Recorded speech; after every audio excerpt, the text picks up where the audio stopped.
આજે તો ખેતરમાં વાયરું બાંધવાની બાકાજી બોલાવી દીધી. 2 hours later.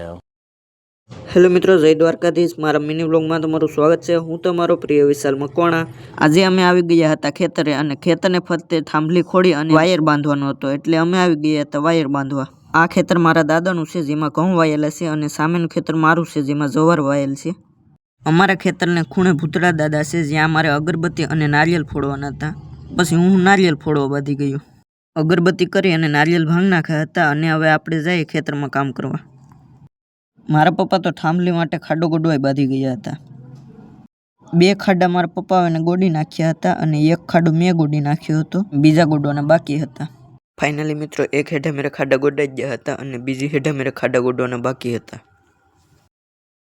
થાંભલીઓ આવી ગઈ હતી, અને 1 થાંભલી ખૂતાડી પણ દીધી હતી, અને અમે હવે બીજી થાંભલીઓ ખોડવા ચાલ્યા.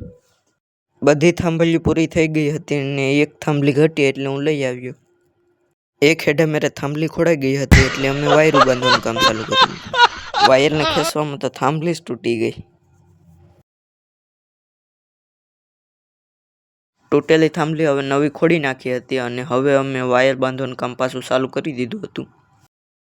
ફાઇનલી મિત્રો, એક હેઠે મેરે થાંભલી ખોડી અને વાયરું બાંધી દીધા હતા, અને હવે અમે ચાલ્યા બીજી હેઠે મેરે વાયરું બાંધવા.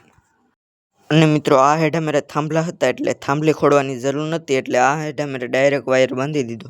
અને મિત્રો, બપોર થઈ ગયા હતા, એટલે અમે ચાલ્યા બપોરિયું કરવા.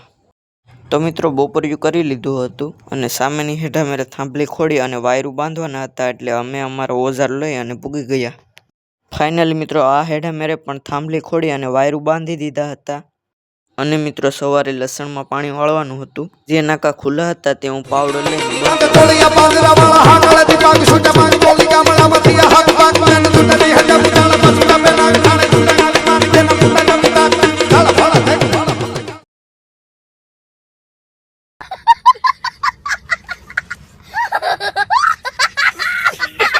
અને મિત્રો, ફાઇનલી બધા નાકા ફેરવી નાખ્યા હતા, અને હું પણ થાકી ગયો હતો, એટલે ઘડીક ઊભી ગયો.